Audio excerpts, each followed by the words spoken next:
ہمارے حضرت مرشد عالم رحمۃ اللہ علیہ کے ایک مرید تھے، عالم تھے، مسلم شریف پڑھاتے تھے. انہوں نے زندگی کے کوئی 25 سال مسلم شریف پڑھائی تھی. ایک دن وہ کہنے لگے کہ حضرت میں آپ کو ایک عجیب واقعہ سناؤں. ان کو ضرور سنائیں.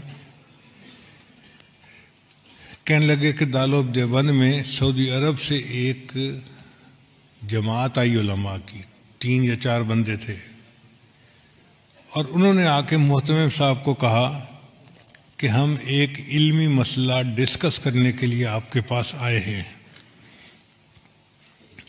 محتمم صاحب نے پوچھا کون سا مسئلہ؟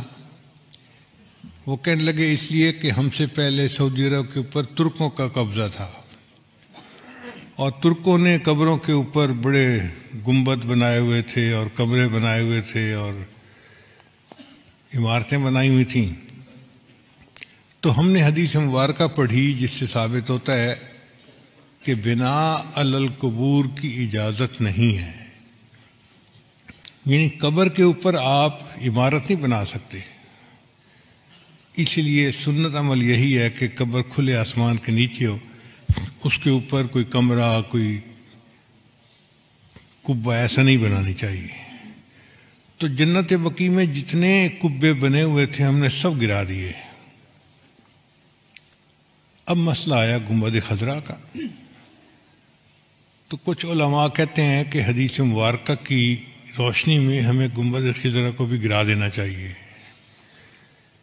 تو ہم نے جو بادشاہ ہے اس کو اپنی ریکمنڈیشن دیں.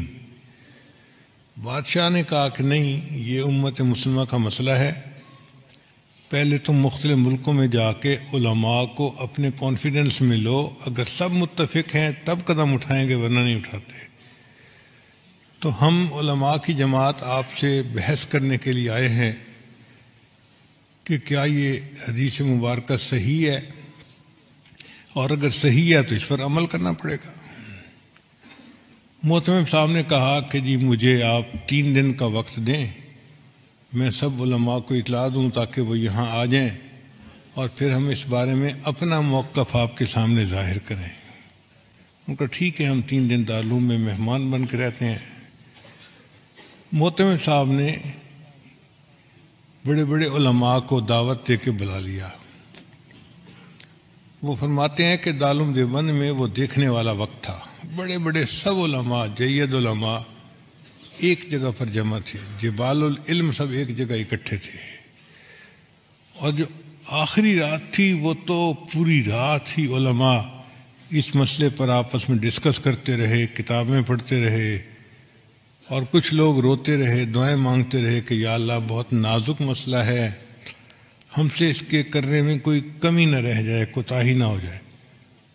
اگلا دن ہوا، عصر کی نماز کے بعد مجمع بیٹھا تھا، تو محتمم صاحب نے ان علماء کو کہا کہ جی آپ سب علماء کے سامنے اپنا موقف پیش کریں، پھر جواب ہم دیں گے.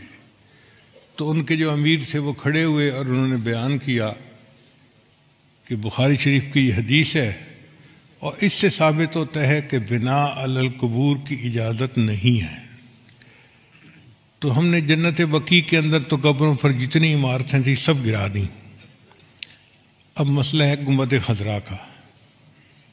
تو ہم آپ لوگوں سے یہ پوچھنے آئے ہیں کہ بتائیں کیا اس حدیث کے اوپر آپ کو کوئی اعتراض ہے، کوئی جرح ہے کسی راوی کے اوپر، یا کوئی کمی کسی طرح کی بھی ہو، کوئی شغم ہو تو بتائیں. تو جب انہوں نے پوچھا تو تھوڑی دیر کے لیے سارا مجمع خاموش. کہیں کہیں سسکیوں کی آواز آتی، علماء کی آنکھوں سے آنسو جاری تھے اور وہ رو رہے تھے کہ اللہ ہم سے جواب دینے میں کوئی کوتاہی نہ ہو جائے، اور کوئی جرات نہیں کر رہا تھا اس کے جواب دینے کی. اتنے میں حضرت اقدس تھانوی رحمۃ اللہ علیہ کھڑے ہوئے، اور حضرت نے فرمایا کھڑے ہو کر الحمدللہ اللہ نے اس مسئلے میں مجھے شرح صدر عطا فرما دی ہے. تو اس نے پوچھا کہ شرح صدر سے کیا مراد ہے؟ حضرت نے فرمایا کہ شرح صدر یہ کہ یہ حدیث بالکل صحیح ہے، اس کے کسی راوی کے اوپر کوئی اعتراض نہیں ہے، کوئی جرح نہیں ہے، اور ہر لحاظ سے یہ حدیث صحیح بھی ہے سند متصل کے ساتھ، اور صحیح مضبوط ہے مضمون اس کا۔ تو جو ان کے امیر تھے وہ کہنے لگے کہ اس کا مطلب یہ ہوا کہ اگر یہ حدیث صحیح ہے تو پھر تو نص ہو گئی، اس کے اوپر عمل کرنا ہمارے لیے ضروری ہو گیا، تو کیا ہم گنبد خضرا گرا سکتے ہیں؟ تو حضرت تھانوی رحمۃ اللہ نے جواب دیا،